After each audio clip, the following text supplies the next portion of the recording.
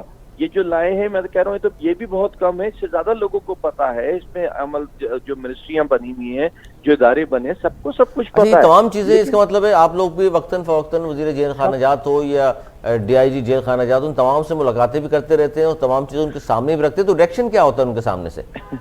دیکھیں رکھنے سے کچھ نہیں ہوتا، سب کو سب پتا ہے. میں آپ کو بار بار یہی بات بتا رہا ہوں. اور سامنے رکھنے سے کیا ہو جاتا ہے؟ کیا وہاں پہ پہلے ہوتا یہ تھا کہ پولیس والے لیتے تھے، اب ہوتا یہ ہے کہ وہاں سے قیدی جو ہیں ان کو انچارج بنا کے ان کے حوالے سے کام کیا جاتا ہے.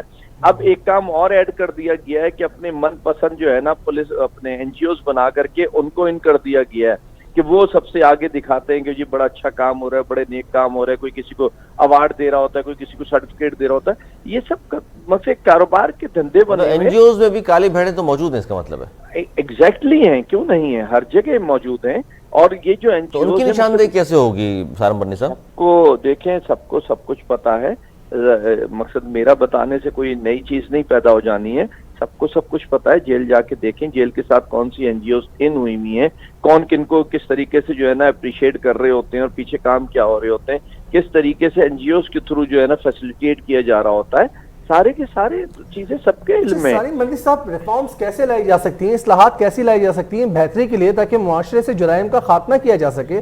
ہمارے معاشرے میں، ہماری ریاست میں ہم دیکھتے ہیں کہ دن بدن جرائم کا جو ریشو ہے وہ بڑھتا چلا جا رہا ہے. پھر خاص طور پر جو نوجوان نسل ہے اور جو ینگسٹر ہیں ان کی تعداد میں جو ہے وہ مسلسل اضافہ ہوتا ہے جرائم کے حوالے سے. سر ریفارمز کیسے لا سکتے ہیں؟ دیکھیں ریفارمز لانے کے لیے ہمیں خود بدلنا پڑے گا نا اپنے آپ کو. پہلے وہاں جو بیٹھے سپرنٹینڈنٹ ہو، ڈپٹی ہوں، جیلر ہوں، ڈی آئی جیز ہوں، آئی جی، پہلے تو ان کو بدلنا ہے نا. جب وہ اچھے سے وہاں کام کریں گے تو یقیناً ادھر کوئی تبدیلی آئے گی، کوئی بہتری آئے گی. لیکن جب وہ انہی کے پیدا کردہ لوگ وہاں پہ یہ کاروبار بنا لیں گے اندر جیلوں کے اندر، تو پھر کس سے امید رکھیں گے آپ بہتری کی؟ کوئی بہتری نہیں آنی. جیسے ہر ادارہ ہر جگہ جو ہے نا وہ برے حال ہے، اسی طریقے سے جیل بھی ہے. جیل کی چار دیواری کے اندر کام ہو رہا ہے، کوئی نیا بندہ اندر. یہ تو بات درست ہے آپ کے سارم بنی صاحب. پھر تو این جی او ظاہر ہے جس طرح دھڑا دھڑ رجسٹرڈ ہو رہی ہیں این جی او، نام نہاد این جی او، ظاہر ہے جو بے روزگار ہے این جی او بنا کے اور پھر پیسہ کماتا ہے وہ، تو اس طرح کی پھر این جی او ظاہر ہے جس طرح گورنمنٹ ہی رجسٹر کرنے والی ہے تو ان کے خلاف تو پھر ہم اور آپ صرف بات ہی کر سکتے ہیں، ایکشن لینا تو گورنمنٹ کا ہی کام ہے. بات یہ ہے کہ این جی او کے تھرو کیوں گورنمنٹ صحیح ہوگی؟ گورنمنٹ اپنے آپ کو خود کیوں نہیں صحیح کرتی؟ خود اپنا نظام کیوں نہیں بہتر کرتی؟ ضروری تو نہیں ہے کوئی این جی او اس کے ذریعے نہیں. میں یہ کہہ رہا ہوں کہ دھڑا دھڑ این جی اوز رجسٹرڈ ہو رہی ہیں، نہیں ہو رہی ہیں، بن رہی ہیں، سب کچھ کر رہی ہیں. بات یہ وہ بھی تو اکیلے نہیں کر رہی نا. لیکن جو یہ ادارہ جو گورنمنٹ کا ہے، پہلے تو اس کو تبدیل ہونے کی ضرورت ہے، اس کو بہتر بننے کی ضرورت ہے، پھر چیزیں بہتر ہوں گی نا. مقصد جو جیسا ہوتا ہے اس کے ساتھ ویسے ہی لوگ جڑتے ہیں نا. جب اندر بیٹھے جیل کے اندر لوگ ایسے موجود ہوں گے تو ان کے ساتھ ادارے بھی ایسے ہی جڑتے چلے جائیں گے. جس طرح کے انکشافات آپ کر رہے ہیں سارم بنی صاحب، ظاہر ہے آپ انسانی حقوق کے علمبردار ہیں، آپ کافی کام کرتے ہیں، معروف سماجی رہنما ہیں. سر تو پھر معاشرے میں سماجی تغیر کیسے لایا جا سکتا ہے؟ یہ تو صورتحال بالکل ایک نئی انارکی کی طرف لے کر جا رہی ہے ہمارے معاشرے کو.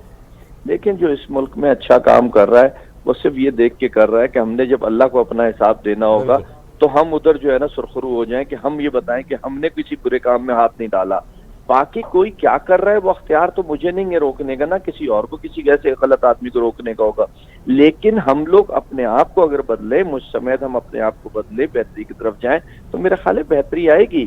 میں صرف ان کو برا کہہ دوں یا وہ صرف مجھے برا کہہ دیں، اس سے کوئی بہتری نہیں آئے گی۔ میں نے کہا کہ جہاں مقصد جو جیسا ہوتا ہے ویسے ہی اپنے ساتھ لوگوں کو موجود رکھتا ہے، وہ اپنے ساتھ جیسے وہاں بیٹھے ہوئے افسران ہیں ایسے ہی وہ ادارے اندر ان کرتے ہیں۔ باہر تھانے بکا، ہم سنتے تھے کہ جی باہر تھانے بکتے ہیں اور جیل میں بیرکس بکتی ہیں، یہ بھی انکشافات کیے ہیں جو باہر میرے بھائی تھانے میں تو ہر کسی کی آمد رفت ہو جاتی ہے، ادھر اتنا ظلم اور ادھر اتنا پیسہ نہیں چل پاتا، ادھر تو صرف چھوڑنے اور بند کرنے کے رکھتے ہیں، ادھر تو رہنے کے رکھتے ہیں۔ اس بچے کے ساتھ اگر کوئی جوان لڑکا جاتا ہے تو اس کے ساتھ بدفعلی کرتے ہیں، باقاعدہ دھمکیاں دیتے ہیں کہ اگر کل پیسے نہیں پہنچائے تو اس کے ساتھ یہ سارا عمل کیا جائے گا۔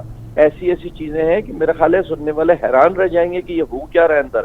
لیکن آج تو دیکھیں بڑا آسان، اگر کرنا چاہے نا گورنمنٹ کیمرے لگا دے، گورنمنٹ کیمرے لگائے، ڈی آئی جی صاحب کے پاس ایکسس ہو، آئی جی صاحب کے پاس ہو، دیکھے کیا ہو رہا ہے دن میں، کرنا نہیں چاہتے، صحیح کہہ رہے ہیں، یہ تمام چیزیں اسی معاشرے میں وہ بھی رہتے ہیں، اسی معاشرے میں آپ اور ہم بھی رہتے ہیں، تمام چیزیں ہمیں بھی معلوم ہے، آپ کو بھی معلوم ہے، ہم بھی روزانہ میڈیا پر یہ روزانہ گفتگو کر رہے ہوتے ہیں، بہت وزیر جیل خانہ جات سے بھی بات بھی کر رہے ہیں، ہم سپرنٹینڈنٹ سے بات بھی کر رہے ہیں، وہ حیرانگی کا اظہار کر رہے ہوتے ہیں تمام چیزوں کو سننے کے بعد، کہتے ہیں جی ایکشن بھی ہوگا، ہم دیکھیں کیا، اور اس تمام چیزیں ہوتی رہی ہیں۔ سارے منی صاحب اس سے پہلے میں مثال دے رہا تھا، جون 2017 میں رینجرز نے سرچ آپریشن کیا تھا تو 33 لاکھ روپے سے زائد کی رقم کے ساتھ ساتھ 165 کے قریب گیس سلنڈرز برآمد ہوئے تھے، اور یہ کتنی خطرناک چیزیں، خدا نہ خواستہ گیس سلنڈرز غلط استعمال ہوتا تو پھر کیا کچھ ہو سکتا تھا۔ آپ یہ دیکھیے، وہ آپ نے ایک مثال دی، ایک مثال ایک ٹی وی اینکر نے ایک چھاپا مارا تھا حیدرآباد کی جیل میں، وہ بھی آپ کے سامنے ہوگا۔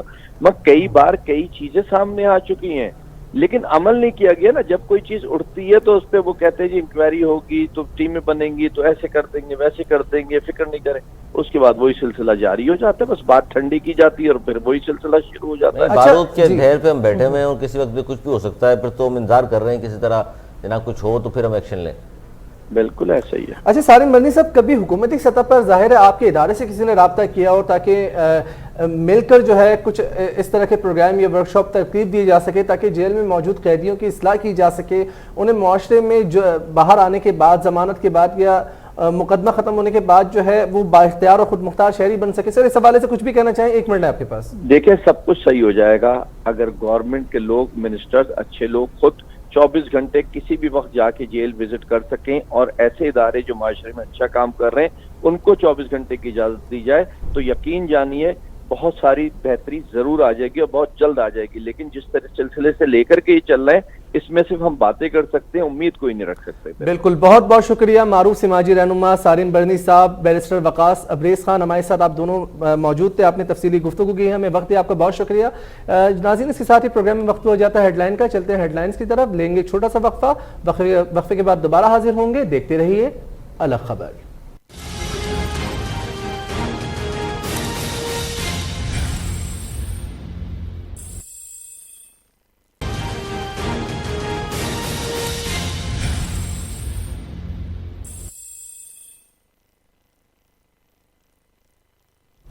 پروگرام میں ایک بار پھر خوش آمدید۔ ہم بات کریں گے جی، دو سٹوریز ہیں ہمارے پاس، ایک افغانستان کے حوالے سے D G I S P R نے آج ایک پریس کانفرنس کی ہے میجر جنرل باور افتخار نے، جس میں انہوں نے کہا ہے کہ پاکستان افغان عمل کا سہولت کار ہے، ضامن نہیں ہے۔ ضمانت پاکستان نے نہیں دی تھی امن کی وہاں پر، اور انہوں نے یہ بتایا کہ 2611 کلومیٹر طویل باڑ جو پاکستان اور افغانستان کے درمیان ہے اس پر 90% باڑ لگائی جا چکی ہے، یعنی کام اس کا مکمل ہو چکا ہے۔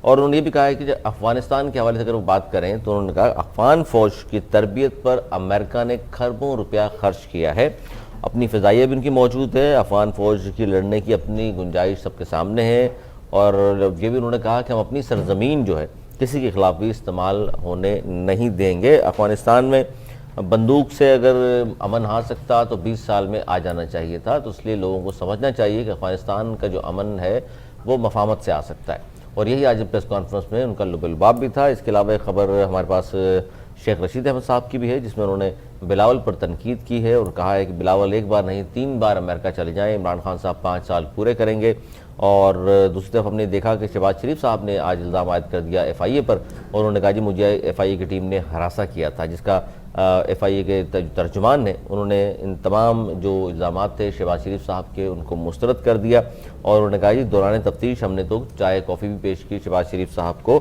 لیکن وہ کسی بھی سوال کا جواب جو ہے سنجیدہ نہیں دیتے تھے، ان سے کوئی بھی سوال کیا جائے تو وہ اپنی کارکردگی بتا دیتے جی پنجاب میں نے بنا دیا ہے، میں نے میٹرو بنائی ہے، میں نے اورنج ٹرین چلا دی، میں نے سبسڈی دی، اور اس طرح کے تمام چیزیں۔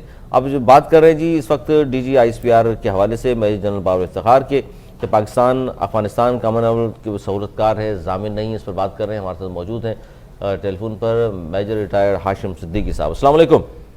وعلیکم السلام۔ میجر صاحب ہم بات کر رہے ہیں کہ آج D G I S P R major general Babar Iftikhar صاحب نے بھی پریس کانفرنس کی، اور انہوں نے بتایا کہ جی پاکستان افغان امن کا سہولت کار ضرور ہے لیکن ضامن نہیں ہے، تو آپ کیا کہیں گے؟ کیونکہ بڑی اس وقت صورتحال جو ہے خطے میں بہت اہم ہو چکی ہے، اور امریکن فوج واپس جا رہی ہے، تو افغانستان کا جو مسئلہ ہے ابھر کر سامنے بھی آیا ہے، اور پاکستان کو بھی ظاہر خطرات تھے اس حوالے سے، اگر وہاں خانہ جنگی ہوتی ہے تو افغان مہاجرین رخ کریں گے پاکستان کا۔ تو اس حوالے سے بھی انہوں نے بتایا کہ جی 2611 کلومیٹر طویل جو باڑ ہے پاکستان اور افغانستان کی جو سرحد ملتی ہے اس پہ 90% تو ہم کام کمپلیٹ کر چکے ہیں۔ آپ کیا کہیں گے اس حوالے سے؟ بسم اللہ الرحمن الرحیم، شکریہ آپ نے مجھے بولنے کا موقع دیا۔ پہلی بات تو یہ صحیح ہے کہ جہاں تک باڑ لگنی تھی وہ تقریباً 90% مکمل ہو چکی ہے الحمدللہ۔ دوسری بات آپ نے کی کہ ہم سہولت کار ہو سکتے ہیں، بالکل ہم فیسیلیٹیٹ تو کر سکتے ہیں، ہم ان کی ہیلپ کر سکتے ہیں، لیکن ظاہر ہے ان کی جگہ پہ ہم فیصلہ تو نہیں کر سکتے۔ افغان حکومت کیا بہتر سمجھتی ہے، ان کے قومی مفاد میں کیا جاتا ہے، فیصلہ تو وہی کریں گے، ہم صرف ان کو ہم ضامن نہیں ہو سکتے، صحیح کہہ رہے ہیں آپ، یہی بات D G I S P R نے بھی کہا۔ اچھا اس میں دو چیزیں ہیں سر، ایک تو افغان صدر اشرف غنی نے کہا ہے کہ جی طالبان کے سامنے ہم ہرگز ہتھیار نہیں ڈالیں گے، اور دوسری طرف طالبان جو ہیں 400 میں سے تقریباً کوئی کہا جاتا ہے 245 سے زائد اضلاع پر قبضہ کر چکے ہیں، تو یہ جو صورتحال ہے سر اس کو کس طرح دیکھ رہے ہیں آپ؟ ہاں یہ بات آپ نے بالکل صحیح کی۔ افغان طالبان جو طالبان ہیں ان سے کوئی بھی افغانی جنگ کرنے کو تیار نہیں ہے، اور آپ دیکھتے ہیں کہ جہاں جہاں وہ جاتے ہیں وہ بڑی محبت اور پیار سے گلے مل کے ہتھیار ڈالتے ہیں، تو اس کا مطلب یہ ہوا کہ وہ لوگ جو ہیں جنگ کرنے میں بالکل تیار نہیں ہیں۔ اب رہ گئے ہمارے غنی صاحب، تو اب یہ ان کی ایک خواہش ہے کہ ہم ہتھیار نہیں ڈالیں گے، لیکن بات یہ ہے کہ ہتھیار ان کو ڈالنے ہی پڑ جائیں گے، کیونکہ جب پورے علاقے پہ طالبان کا قبضہ ہو جائے گا اور یہ بیچ میں ایک جزیرہ بن کے رہ جائیں گے، تو یہ جزیرہ کب تک اپنے آپ کو سلامت رکھے گا؟ بالآخر ان کو ہتھیار ڈالنے ہی پڑیں گے، اور افغانستان میں مجھے ایسا لگتا ہے کہ طالبان کی حکومت ہوگی، اور ایک دفعہ پہلے بھی طالبان کی حکومت رہ چکی ہے، اور میں اللہ تعالیٰ سے پر امید بھی ہوں، اور یہ بڑی مؤثر حکومت ہوگی انشاءاللہ۔ اچھا طالبان اگر حکومت بناتے ہیں سر، وہ تو پہلے بھی انہوں نے اسلامی حکومت کا نظام قائم کرنا وہاں چاہا تھا، اور پھر دیکھا تھا ہم نے کہ امریکہ اور بہت سارے ممالک ان کے خلاف ہو گئے تھے۔ اس بار بھی اگر ایسا ہی ہوتا ہے، چونکہ ابھی تو ظاہر ہے قبل از وقت ہم یہ بات کر رہے ہیں، کیونکہ اب تو شمالی اتحاد ہے، احمد شاہ مسعود ہے اور دوستم ہے، اور پھر افغان فورسز بھی موجود ہیں، ابھی تو یہ خانہ جنگی کی طرف صورتحال جاتی ہمیں نظر آ رہی ہے، تو یہ تو پھر ایک لمبی کہانی ہو جائے گی، پھر پاکستان بھی ظاہر ہے اس سے متاثر ہوگا۔ دیکھیے جہاں تک سوال ہے عالمی طاقتوں کا، تو الحمدللہ نہ برطانیہ ان کے سامنے ٹھہر سکا، نہ روس ٹھہر سکا، اور نہ ہی امریکہ بہادر ٹھہر سکا۔ تو اگر یہ تینوں عالمی طاقتیں ذرا سی بھی سوجھ بوجھ یا عقل رکھتی ہیں تو ان کو افغان معاملے میں بالکل ٹانگ نہیں اڑانی چاہیے۔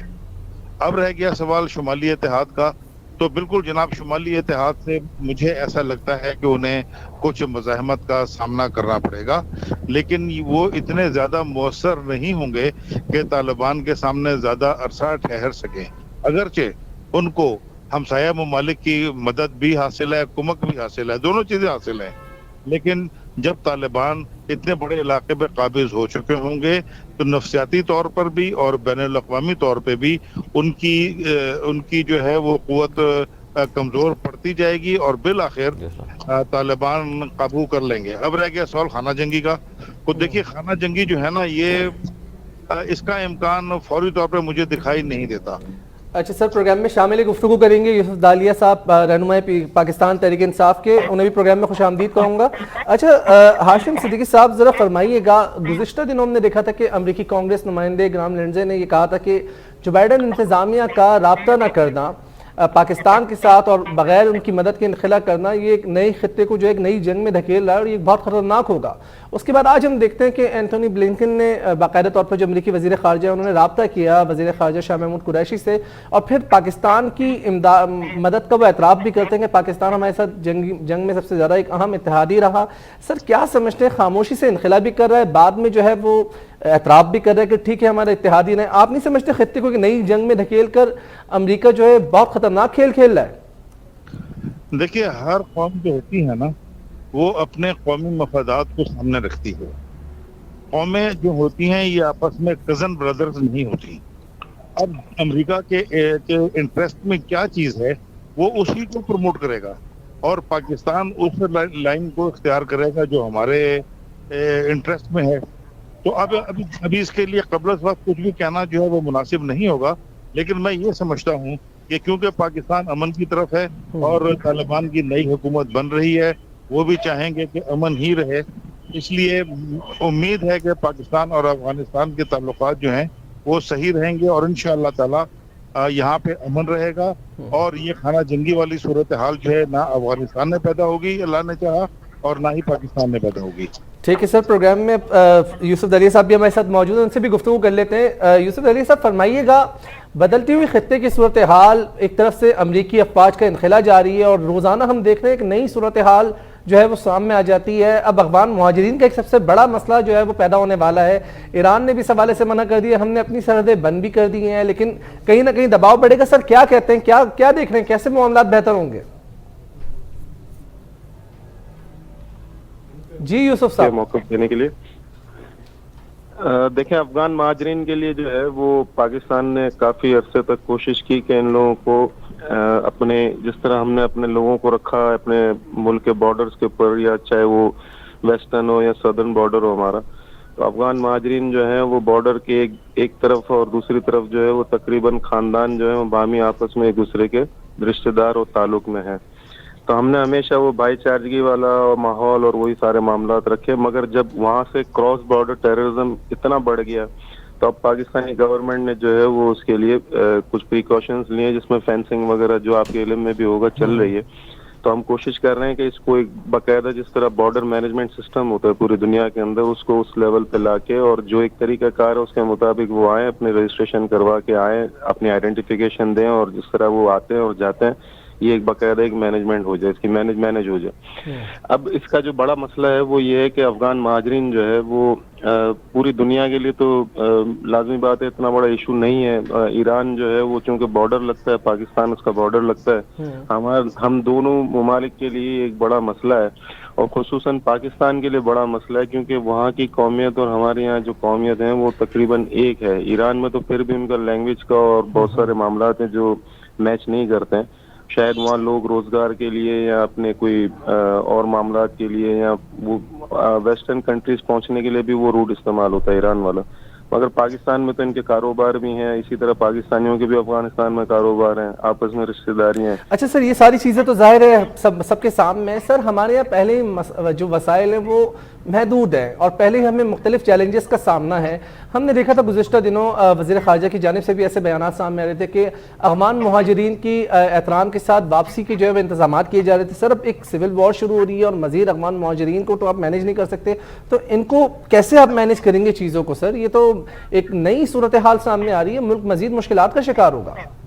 دیکھیں، یہ ایک تو یہ پروسیس ہونا کہ ہم نے ان کو یہاں سے جو ہے وہ جتنے بھی افغان مہاجرین ہیں ان کو ہم نے جو ہے ایک جگہ گیدر کیا اور ان کو اپنے ملک بھیج دیا، یہ تو بڑا آسان پروسیس ہے، مگر انفارچونیٹلی اس درمیانی جو ہے وہ بٹوین، آپ کو پتہ ہے کہ ایک امریکہ کا بھی وہاں سے یو ایس اے بھی جو ہے وہ ایگزٹ لے رہا ہے اپنا، اور اس کی وجہ سے جو صورتحال اچانک بدلی ہے، مطلب ایک تو تھا انڈرسٹوڈ کہ جی وہ امریکہ نے آج نہیں کل 2 سال 10 سال بعد جب بھی چھوڑ کے جانا ہو، تو پاکستان جو ہے وہ چونکہ اس کی ٹیریٹری نہیں تھی تو پاکستان نے اس حوالے سے کوئی معاملہ یا کوئی اس طرح کی بات کرنے کی کوشش نہیں کی کبھی امریکہ سے، اور نہ پاکستان جو ہے وہ کسی اور کی جنگ میں اپنا، جس طرح ہمارے پرائم منسٹر نے کہا کہ ہم کسی اور کی جنگ میں حصہ نہیں بنیں گے۔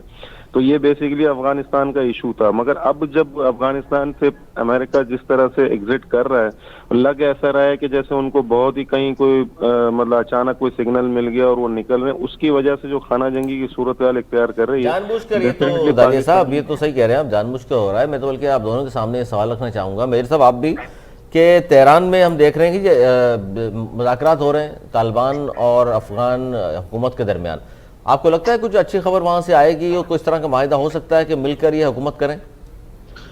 میرا خیال ہے یہ اگر اس طرح کی کوئی ڈیولپمنٹ چل رہی ہے تو وہ بالکل ہونی چاہیے. اسٹیک ہولڈرز جو ہیں وہاں کے, ان کا ہی فیصلہ ہونا چاہیے. ہم تو بطور جو ہے وہ پڑوسی ممالک سہولت کار, بالکل ہم تو ضامن نہیں. یہ آج بات کی ہے D G S P R نے بھی. میجر صاحب آپ کیا کہیں گے؟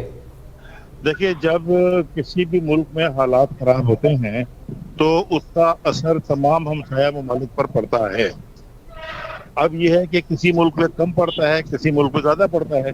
تو یہ جو اگر اول تو خانہ جنگی کا مجھے چانس نظر نہیں آتا. خانہ جنگی کی کیا وجہ ہونی چاہیے نا خانہ جنگی کی؟ لے دے کے وہاں پہ دو ایلیمنٹس رہ گئے, ایک جو ہے وہ طالبان ہیں اور دوسرے وہ غنی صاحب کی حکومت ہے. تو غنی صاحب کی حکومت طالبان کے سامنے زیادہ عرصہ نہیں ٹھہر سکے گی. تو جب وہ ٹھہر نہیں سکے گی, وہ خود ہی سرنڈر کر دے گی میرے خیال میں. تو پھر جب کوئی سامنے مجھ سے مقابل ہی نہیں ہے تو خانہ جنگی کس سے ہوگی؟ تو یہ سر مدد کرنے والے زائد اضلاع پر قبضہ قابض ہو چکے ہیں, طالبان کنٹرول کر چکے ہیں اور یہ کنٹرول بڑھتا چلا جا رہا ہے.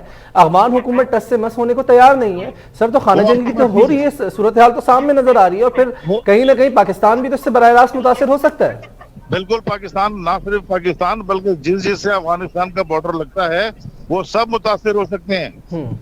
اس کے اندر کوئی اسپیشل پاکستان نہیں ہے, ایران بھی متاثر بالکل متاثر ہوگا. اسی لیے تو باڑ بھی لگائی جا رہی ہے نا, اسی لیے باڑ بھی لگائی جا رہی ہے. اور دوسرا یہ کہ جس طرح شمالی اتحاد کی ہم بات کر رہے تھے, اور اس کو بھی ظاہر ہے سپورٹ حاصل ہے بہت سارے ممالک کی, پھر افغان حکومت کو بھی ظاہر ہے سپر پاور کی سپورٹ حاصل ہے. تو یہ اتنی آسانی سے تو نہ شمالی اتحاد والے ہتھیار ڈالیں گے نہ افغان حکومت ڈالے گی, وہ تو خانہ جنگی تو ہونی ہے پھر. ارے حضور والا, سپر پاور خود نہیں لڑ سکی. آپ نے دیکھ لیا, برطانیہ یہاں پہ ذلیل و خوار ہو کے گیا, رشیا یہاں سے ٹکڑے ٹکڑے ہو کر گیا, اور ابھی حال ہی میں امریکی بھاگ گئے ہیں. تو بات یہ ہے کہ ان کی سپورٹ پہ وہ لوگ کیسے لڑیں گے جب وہ خود نہیں لڑنے کی پوزیشن میں. تو بہرحال حالات جو ہیں وہ مزاحمت تو ہوگی, میں یہ نہیں کہتا کہ مزاحمت ختم ہوگی, لیکن خانہ جنگی والی بات نہیں ہوگی. یہ دو گروپس کے درمیان جنگ ہوگی بس, وہ ایک لوکل یا ایک. تو آپ تو یہ کہنا چاہ رہے ہیں میجر صاحب, اس کا مطلب ہے کہ طالبان وہاں بآسانی حکومت بنا لیں گے اور انٹرنیشنل اسٹیبلشمنٹ بھی کچھ نہیں کہے گی, خاموش ہو کے بیٹھ جائیں گے اور طالبان کو ویلکم کریں گے اور تسلیم کر لیں گے؟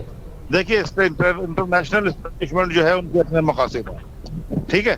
اگر ان کے مقاصد پورے نہیں ہوں گے تو وہ اس کے اندر ضرور کچھ نہ کچھ مسئلہ مسائل کھڑا کریں گے, اس میں کوئی دو رائے نہیں ہے. لیکن بات یہ ہے کہ آپ آیا خود بیٹھ کے افغانستان کو کنٹرول نہیں کر سکے, تو جب آپ یہاں سے چلے گئے تو آپ کیسے کنٹرول کریں گے؟ آپ یہ بھی تو دیکھیے نا, ان کی طالبان کی آپ ول ٹو فائٹ دیکھیے نا, ان کے اندر کتنی مضبوط قوت ارادی ہے. اچھا, اس پہ یہ جو بات کر رہے ہیں قوت ارادی کی, یہی میں نے شروع میں بات کی تھی, جسے آج میجر جنرل بابر افتخار صاحب نے بھی کہی کہ سر کھربوں روپے لگا دیے افغان فوج کی تربیت پر, اس کے باوجود بھی وہ طالبان کے سامنے ٹھہر نہیں پاتے. بھائی ٹھہر نہیں کیا پاتے, وہ بڑی خوشی سے ہتھیار ڈال کے, آپ دیکھتے نہیں ہیں ویڈیو جو آ رہی ہیں, وہ گلے لگتے ہیں, پیار کرتے ہیں, کہتے ہیں جی بسم اللہ لے جاؤ. اور اب تو امریکی اکوپمنٹ وہاں پہ ایسے بک رہا ہے جیسے لنڈا بازار میں ہمارے سیکنڈ ہینڈ کپڑے بکتے ہیں. آپ دیکھیں نا ویڈیو جو آ رہی ہیں, کوئی توپ بیچ رہا ہے, کوئی گاڑی بیچ رہا ہے, کوئی کچھ بیچ رہا ہے. تو مطلب یہ حال ہے سپر پاور کا اپنا. تو ان کے ایما پہ کون لڑے گا اتنا, اور کیوں لڑے گا؟ کوئی ریزن ہونی چاہیے نا. اور طالبان اتنے جو ہیں وہ ان کے ساتھ مذاکرات بھی کریں گے. ایک خطے کے لوگ, دالیہ صاحب, عمران خان صاحب نے فرنٹ فٹ پر آ کر جناب امریکہ کو دو ٹوک الفاظ میں منع کر دیا اڈے دینے سے, اور بڑا جناب اس پہ بہت سارے لوگ تو خوش ہیں پاکستان میں, اور کچھ لوگ یہ بھی خدشات کا اظہار کر رہے ہیں کہ جی اس کی بھاری قیمت بھی شاید پاکستان کو چکانی پڑے. کیا کہتے ہیں آپ؟ بالکل امریکہ پاکستان کو پنش کرے گا, ہمیں اس کے لیے ذہنی طور پر تیار ہونا چاہیے. اور اس کے لیے وہ آج سے نہیں, وہ بہت عرصے سے پنش کر رہا ہے. ہمارے جو مالی حالات خراب ہوئے ہیں اور ہمیں بالکل مقروض کیا گیا ہے, یہ سب ایک بین الاقوامی سازش کا نتیجہ ہے. سر اب تو خزانہ بھر گیا دالیہ صاحب. میجر صاحب جو کہہ رہے ہیں معیشت بری ہے, تو خزانہ بھر گیا یا ابھی بھی ہے کچھ؟ علی بھائی میں یہ میجر صاحب جو ہیں یہ بالکل ٹھیک فرما رہے ہیں. میں تھوڑا سا جو ہے ان کو مطلب ان سے اختلاف تو نہیں کرتا ہوں, مگر یہ جو کہہ رہے ہیں کہ پاکستان پہ اس کا اثر پڑے گا, دیکھیں دو بہت میجر چیزیں جو ہیں جو لاسٹ پچھلے کچھ دنوں میں جو ڈیولپ ہوئی ہیں. ایک تو ابھی آپ نے خود جس کا ذکر کیا کہ ہم جو ہے وہ اڈے دینے سے ہم نے منع کر دیے, یعنی کہ وہ خان صاحب نے جو ایبسلوٹلی ناٹ کہہ دیا پوری دنیا کے سامنے, تو اس کی وجہ سے آپ کو پتہ ہے عالمی طاقتیں ناراض بھی ہیں. دوسری جو چیز ہوئی ہے وہ میں نے پھر اگین آپ نے ابھی ڈسکس بھی کیا, میں نے آپ کو سٹارٹ میں بھی کہا کہ جو فینسنگ ہو رہی ہے ہماری, یہ فینسنگ بھی جو ہے یہ پاکستان اور افغانستان کی ہسٹری میں فرسٹ ٹائم ہو رہا ہے. اچھا حالات جو ہے وہ بالکل جب وہاں پر آپ ایک پپٹ گورنمنٹ لا کے بٹھائیں گے اور لوگوں کو جو ہے وہ اس کے باوجود بھی 20-22 سال کے بعد اس پپٹ گورنمنٹ اور عالمی طاقت کی طرف سے بٹھائی ہوئی گورنمنٹ کے بعد بھی وہ افغانستان اجڑا ہوا ہی نظر آئے گا پہلے سے, تو ڈیفینیٹلی لوگ بھی جو ہے وہ کمپیریزن کرتے ہیں نا کہ جی دیکھیں اتنا پیسہ, اتنی مشینری, اتنی پاور لگنے کے بعد بھی ہم ترقی نہ کر سکے تو پھر وہ طالبان کو پریفر کریں گے. اچھا ان کے وہاں جو انٹرنل جو ایشوز ہوں گے, یہ اشرف غنی صاحب جو ہیں یہ زیادہ عرصے تک اس کو ریزسٹ نہیں کر سکیں گے, ان کو ڈیفینیٹلی ابھی نہیں تو 2 مہینے 4 مہینے کے بعد انہوں نے ان کے حوالے کرنی ہے, اسی لیے وہ مذاکرات بھی چل رہے ہیں. اور اس مذاکرات میں آپ کو یہ بھی بتاؤں, پچھلے سال 2020 میں جب وہ قطر میں سٹارٹ ہوئے تھے تو آپ کو پتہ ہے اس کو جو زیادہ سپورٹ کی ہے وہ امریکہ نے ہی کی ہے, کیونکہ انہوں نے 2021 میں ایگزٹ لینا تھا. اچھا ہمارے یہاں جو ہے وہ پہلے والے پرابلمز یا پہلے کی طرح حالات اب نظر نہیں آ رہے. اس کی وجہ یہ ہے کہ ہم نے افغانستان کے اوپر ایئر اسٹرائک کے لیے اور دوسرے معاملات کے لیے اپنے اڈے جو ہیں وہ امریکہ کو پچھلی حکومتوں میں دیے تھے, اس سے تو کوئی انکار نہیں کر سکتا. آپ جب آپ کسی کی زمین پہ گولہ باری کرنے کے لیے یا آپ کسی کے لوگوں کو جب ان کو ہلاک کیا جاتا ہے ان کے خلاف اپنی جگہیں دیں گے استعمال کرنے کے لیے, تو ڈیفینیٹلی اس کا ریئیکشن آنا ہے. وہ چاہے افغانستان میں اگر افغانیوں نے کیا ہے, اگر ہم پاکستانی ان کی جگہ ہوں تو ہم بھی یہی اظہار خیال کریں گے. سر ایک اس پہ دالیہ صاحب اور میجر صاحب آپ کی موجودگی میں ایک سوال کہ 2001 میں مشرف صاحب نے ایک معاہدہ کیا تھا امریکہ کے ساتھ, تو اس معاہدے کی روح سے افغانستان میں آپ نے اڈے بھی دینے تھے, ہر طرح سے مدد کرنی تھی, وہ معاہدہ ابھی بھی موجود ہے. اس کے ہوتے ہوئے سر یہ ایبسولوٹلی ناٹ کہنا بہت بڑی بات ہے. وہ بات آپ کی صحیح ہے, لیکن جناب ہمیں یہ نہیں بھولنا چاہیے کہ ہمارے سینٹوں اور سیٹوں کے معاہدے بھی اپنی جگہ پہ قائم ہیں. آئی سمجھ, ہم سیٹوں اور سینٹوں کے بھی ممبر تھے, تو امریکہ نے سر کتنا پاس کیا سر سپر پاور ظاہر ہے اس کے سامنے بہت ساری چیزیں ہیں. ہماری تو ہمیں تو F-16 تیار ہی نہیں دیے, انہوں نے F-17 1982 سے رقم دے کے بیٹھے ہوئے ہیں. سن تو لیجئے, سپر پاور ضرور ہے لیکن سب سے بڑی سپر پاور اوپر بیٹھی ہے. خود امریکہ کے اندر آپ نے دیکھا نہیں کہ ان کے ایئر فورس کے آفیسر نے کس طرح سے جو بائیڈن کی سے پاس فورس کی ہے کہ اتنے ٹریلینز آف ڈالر تم نے ضائع کر کے تم نے مروا دیا, لوگوں کو مروایا. وہ لوگ کیا کہتے ہیں؟ بالکل. اچھا میجر ہاشم صدیقی صاحب آپ بھی ہمارے ساتھ موجود ہیں, یوسف دالیہ صاحب رہنما پاکستان تحریک انصاف آپ بھی ہمارے ساتھ موجود ہیں. پروگرام میں وقت ہوا جاتا ہے ایک چھوٹے سے وقفے کا, وقفے کے بعد دوبارہ حاضر ہوں گے, لیکن وقفے سے پہلے میں ایک سوال رکھ کر جا رہا ہوں دونوں رہنماؤں کے سامنے. ظاہر ہے میجر صاحب آپ کے سامنے بھی اور پاکستان تحریک انصاف کے رہنما یوسف دالیہ صاحب کے سامنے بھی, کہ ظاہر ہے اگر آپ لوگ خدشہ ظاہر کر رہے ہیں کہ امریکہ ناراض ہے, عالمی ترقی یافتہ ممالک جو ہیں وہ ناراض ہیں, تو اگر پنش کیا جاتا ہے پاکستان کو, جو کہ ایک FATF والا معاملہ ہمارے سامنے, اس طریقے سے بھی مزید بھی مشکلات پیدا کی جائیں گی. IMF نے بھی آپ کی ایک جو باقاعدہ طور پر ایک آپ کو لون کی ایک اماؤنٹ ملنی تھی وہ بھی روک لی ہے. تو اگر ایسی صورتحال پیدا ہوتی ہے, پابندیوں کا سامنا ہوتا ہے, تو پاکستان کی کیا اسٹریٹجی ہوگی, کیا حکمت عملی ہوگی حکومتی سطح پر بھی اور دفاعی لحاظ سے بھی؟ بریک کے بعد اس سوال کو آپ دونوں کے سامنے رکھیں گے. ناظرین یہاں پر وقت ہو جاتا ہے ایک چھوٹے سے وقفے کا, وقفے کے بعد دوبارہ حاضر ہوں گے. دیکھتے رہیے الگ خبر.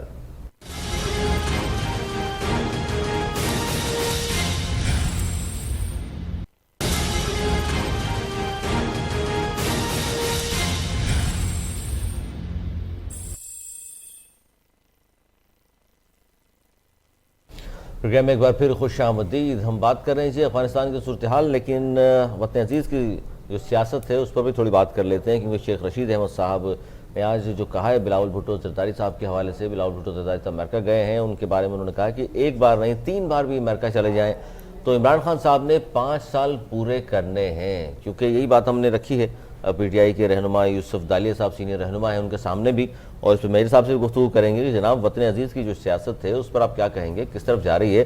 کیونکہ شیخ رشید صاحب فرما رہے ہیں کہ جی بلاول بھٹو زرداری ایک بار نہیں 3 بار امریکہ چلے جائیں 5 سال پورے کریں گے, یعنی وہ یہ سمجھتے ہیں یوسف دالیہ صاحب، بلاول بھٹو زرداری کا امریکہ جانے سے کیوں ڈر خوف ہے پی ٹی آئی کو کہ شاید وہ امریکہ جا رہے ہیں تو ہماری حکومت چلی جائے گی؟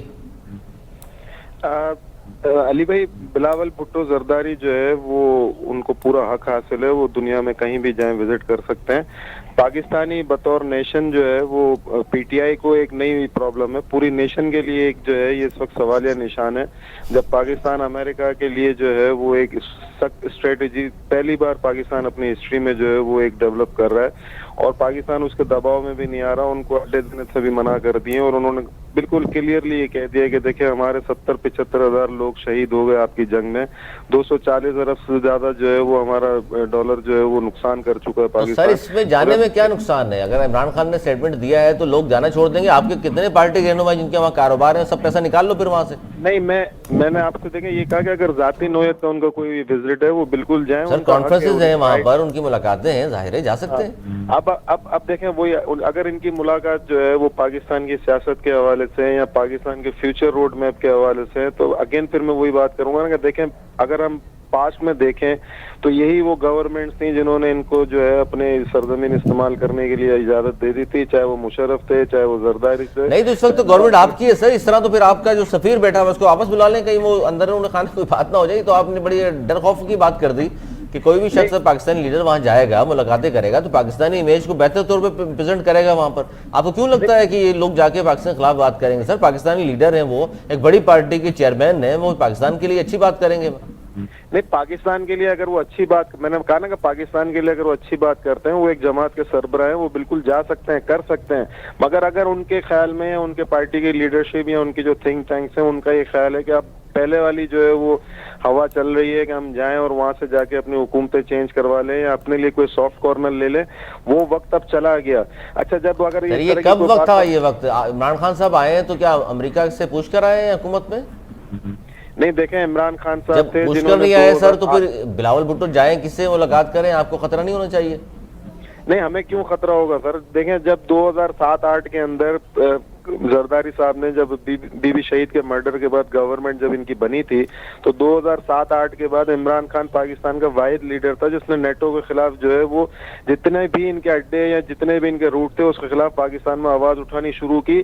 واحد لیڈر تھا جو سر جنہوں نے اڈے دیے تھے دالیہ صاحب، جنہوں نے اڈے دیے تھے پرویز مشرف، ریفرینڈم میں ووٹ عمران خان صاحب نے ان کو دیا تھا. اس زمانے میں بڑے شیر و شکر تھے آپ لوگ. نہیں، مگر آپ علی بھائی ان کی دیکھیں نا، آپ ان کی ہسٹری نکال لیں تو ان کے جتنے ابھی پرسوں جو ہے وہ بلوچستان میں جب سی پیک گوادر کی جو اوپننگ ہو رہی تھی تو وہاں خان صاحب نے اپنی اسپیچ میں کیا بات کی؟ انہوں نے بولا بلوچستان کے ان لیڈروں نے اتنے وزٹ نہیں کیے جتنے انہوں نے دبئی اور امریکہ کے اور لندن کے وزٹ کیے.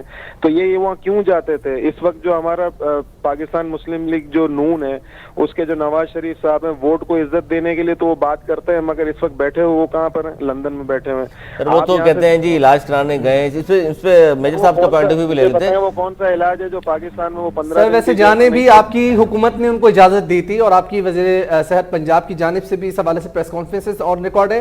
بہرحال ایک منٹ یوسف دالیہ صاحب آپ کی جانب بھی آؤں گا. بریک سے قبل بھی میں نے سوال رکھا تھا میجر صاحب آپ سے پوچھنا چاہوں گا. ہاشم صدیقی صاحب، کیا اسٹریٹجی ہونی چاہیے پاکستان کی؟ ظاہری بات ہے اگر جس طریقے سے آپ نے خود اس چیز کی نشاندہی کر دی کہ امریکہ ضرور پنشمنٹ کرے گا، کچھ اسٹرینج پالیسی جو ہے وہ اختیار کرے گا پاکستان کے حوالے سے، پابندیوں کا بھی اطلاق ہو سکتا ہے. سر تو کیا اسٹریٹجی، کیا حکمت عملی ہونی چاہیے ہماری؟ ہاں جی، کیا ہونی چاہیے ہماری حکمت عملی؟ اصل میں ہمیں سب سے زیادہ زور اس کے اوپر دینا چاہیے، اور سرور راجپوت صاحب اس چیز کے گواہ ہیں کہ میں جب سے ان کے پروگرامز میں آ رہا ہوں میں ہمیشہ ایک واضح اسٹریٹجی بتا رہا ہوں، اور یہ 10 سال سے میں چیخ رہا ہوں کہ پاکستان کا صرف اور صرف ایک مسئلہ ہے اور وہ ہے مالی استحکام. جب تک پاکستان مالی طور پر مضبوط نہیں ہوگا پاکستان سر اس گورنمنٹ نے تو مالی طور پہ مضبوط بہت کر دیا ہے، اب بھی فکر ہے آپ کو؟ مالی طور پہ کیا مضبوط کیا؟ آپ کے دفاعی بجٹ سے ڈبل قیمت پہ تو ڈبل آپ دیتے ہیں قرضے کی قسط.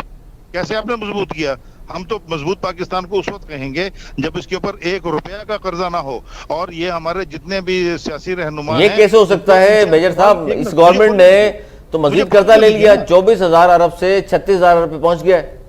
اور یار بات تو سنو نا میرے بھائی، بولنے تو دیا کرو نا مجھے. میں تاکہ بتا بھی دوں نا دالیہ صاحب کو بھی ساتھ ساتھ. ارے ڈالیہ صاحب کو بھی آپ ضرور بتائیے، لیکن جو میں کر رہا ہوں وہ بھی تو سن لیجیے. جی جی فرمائیے سر آپ کنٹینیو کیجئے.